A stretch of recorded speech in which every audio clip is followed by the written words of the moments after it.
Halo semua, selamat datang kembali di channel YouTube saya, Charles Lee. Bagaimana kabarnya buat kawan-kawan semua? Saya harap kawan-kawan semua dalam kondisi baik ya. Kemudian portofolionya bisa growth dan tetap hasilkan cuan dari pasar modal Indonesia. Oke, pada kesempatan kali ini saya akan membahas apa?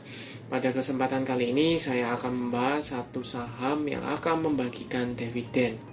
Ya, berapa sih besaran dividennya? Apakah teman-teman bisa layak pantau ya? Ya, kalau sebelum-sebelumnya saya membahas saham yang akan membagikan dividen dalam waktu dekat, yang jadwalnya cukup dekat ya. Sekarang akan membahas saham yang akan membagikan dividen, tapi masih ada waktu buat teman-teman cicil beli ya. Jadi jauh-jauh hari sebelumnya teman-teman bisa punya sahamnya, sehingga tidak terlalu rawan ya untuk dividen trap. Ya, seperti itu. Berapa besaran dividennya, kemudian bagaimana potensinya, apakah teman-teman masih layak untuk miliki atau tidak? Pastikan teman-teman tonton video ini sampai selesai. Buat teman-teman yang mungkin baru pertama kali mampir ke channel YouTube saya ucapkan selamat datang, selamat menonton. Semoga informasi yang kami sampaikan melalui video-video yang kami buat bisa bermanfaat buat kawan-kawan semua. Oke, tanpa berpanjang lebar ya, kita langsung masuk ke pembahasannya. Seperti biasa, kita langsung cek beritanya ya. Ini melalui investasi.kontan.co.id. PT Timah atau TINS putuskan tebar dividen tunai tahun 2022 ya. Cek besarannya ini Kamis tanggal 15 Juni ya, jam 5, jadi bertepatan setelah dia RUPS ya. PT Timah Tbk atau TINS memutuskan membagikan dividen tunai sebesar 312,44 miliar rupiah sesuai dengan hasil rapat umum pemegang saham yang berlangsung Kamis tanggal 15 Juni 2023 ya.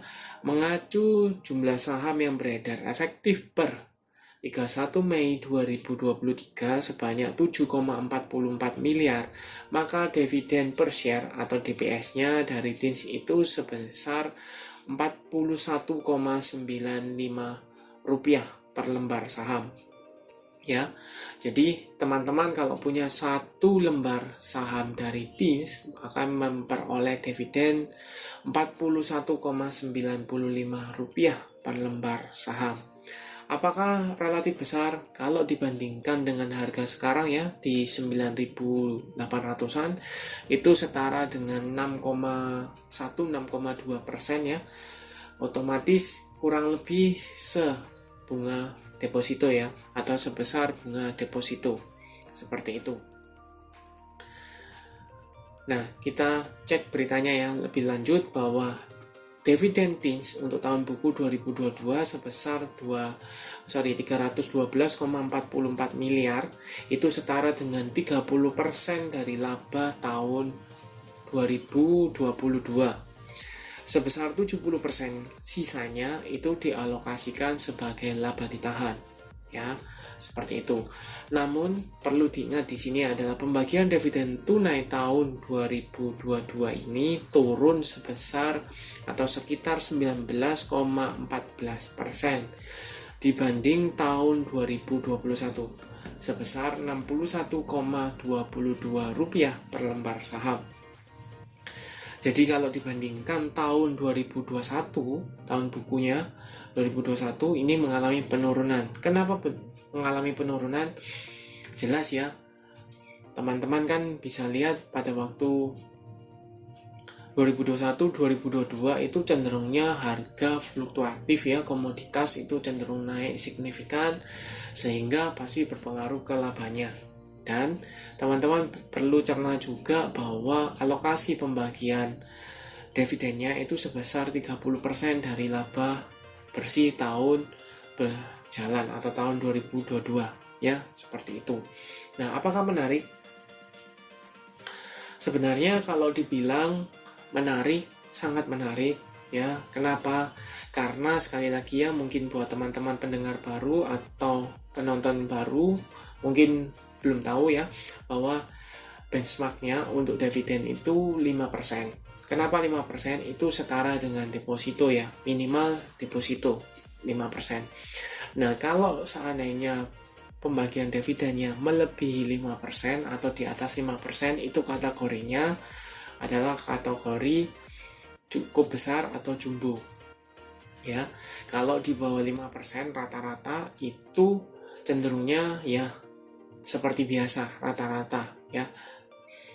Seperti itu. Jadi kalau dilihat dari TINS-nya ini setara dengan 6,1-6,2%, berarti di atas 5%, maka kategorinya cukup besar. Apakah ada dividen lain yang jumbo lebih besar? Ya, kita sepengetahuan ya, ada dalam waktu dekat itu PTBA ya, 1000 jumbo itu 28%-an. Kemudian kalau sebelum-sebelumnya itu ada ITMG, itu pembagian dividen jumbo. Ya, ada banyak emiten yang membagikan dividen jumbo. Tapi sekali lagi ya, biasanya kalau dividennya besar atau dividen jumbo, maka ketika exit-nya itu rawan dividen trap. Dan kalau untuk dividen trap-nya kali ini atau setelah ada peraturan normalisasi dari COVID itu ya untuk BEI, maka yang tadinya 7% menjadi 15%, jadi sangat dimungkinkan sekali ya.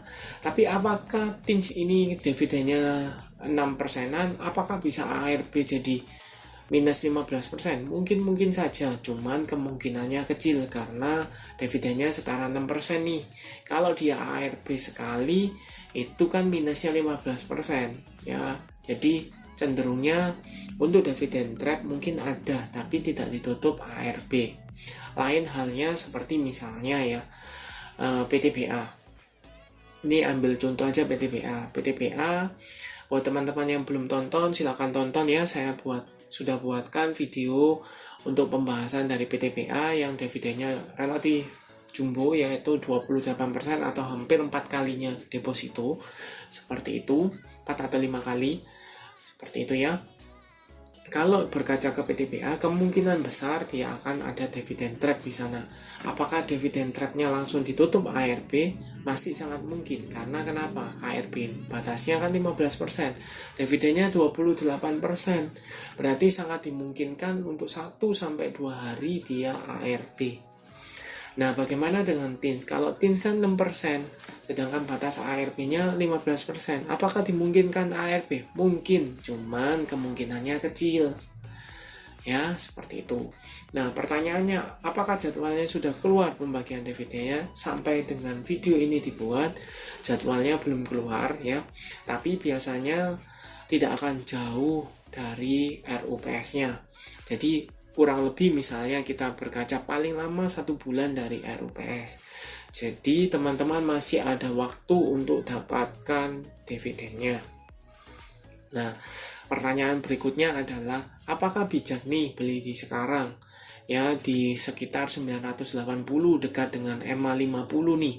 EMA 50-nya kan di 990, kita bisa bulatkan di 1000 ya, level psikologis. Sedangkan EMA 200-nya ada di 1180 ya. EMA 50 di bawah EMA 200 menunjukkan dia fasenya masih downtrend. Apakah bijak untuk entry sekarang? Kalau dilihat teman-teman secara tren memang tidak terlalu bagus ya, cenderungnya downtrend. Tapi secara minor di sini dia cenderungnya sudah mulai cenderung stabil ya, di range antara 900 sampai dengan level 1000. Sempat terjadi pantulan di sana, tapi sayangnya dia belum bisa dikatakan breakout dari EMA 50-nya. Seperti itu. Nah, apakah bijak untuk entry sekarang? Mungkin buat teman-teman yang mau dapatkan dividen, cicil beli mungkin masih bisa selama dia di range-nya area 900 dengan 1000 ya, area sini baseline-nya.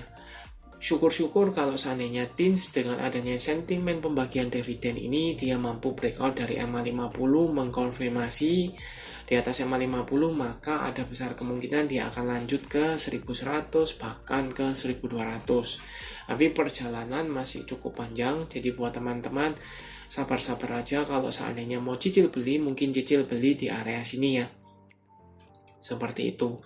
Garis MACD jelas mengarah ke atas ya, mulai mengarah ke atas mengindikasikan ada dorongan beli. Tapi dorongan belinya ini apakah mampu mengangkat sampai dia breakout, itu yang kita perlu konfirmasi lebih lanjut. Kita coba cek ke broker summary-nya dari TINS ya. Selama 1 minggu kita coba cek di sini. Ini ada sedikit distribusi ya, sedikit distribusi oleh siapa? AI, ZP, MG, DP, dan NI. Yang beli aset BD, BB, YP, dan LG. Teman-teman bisa cek di sini ya, harga belinya berkisar di sekarang ya. Jadi di sekitar konsolidasinya ini area resist di EMA 50-nya dan psikologis di 1000. Jadi kalau seandainya ada tampungan atau beberapa broker berani menampung di harga ini, berarti ada besar kemungkinan dia akan breakout. Tapi masalahnya kapan breakoutnya itu perlu konfirmasi lebih lanjut, karena secara volume dia tidak spike ya. Walaupun dia konsolidasi tapi tidak spike, jadi belum bisa dikatakan dia breakout. Seperti itu. Ya. Nah, kenapa saya bilang menarik ya? Karena kalau sebelum-sebelumnya ya pembagian dividen itu mungkin kita baru bahas 1 minggu sebelumnya, jadi cenderungnya masih teman-teman belum ada banyak waktu untuk entry ya, atau sudah mendekati pembagian dividen, jadi orang-orang beritanya sudah keluar. Tapi kalau untuk TINS ini beritanya baru keluar tanggal 15 Juni atau 15 Juni sore ya, jadi baru 2 hari, cukup baru, sehingga teman-teman masih sangat layak untuk dilihat apakah TINS ini direspon dengan buangan barang atau mulai dicicil beli. Biasanya ya sebelum ada pemberitaan pembagian dividen, maka dia cenderungnya diakumulasi ya. Ketika keluar beritanya, maka dia akan cenderungnya dimulai jual ya, mulai bongkaran barang. Tapi kalau seandainya dividennya cukup besar, maka akan cenderung dikip mendekati come date-nya, itu baru mulai dijual, karena biasanya mendekati come date itu mengalami peningkatan. Nah, yang teman-teman manfaatkan adalah ada 2.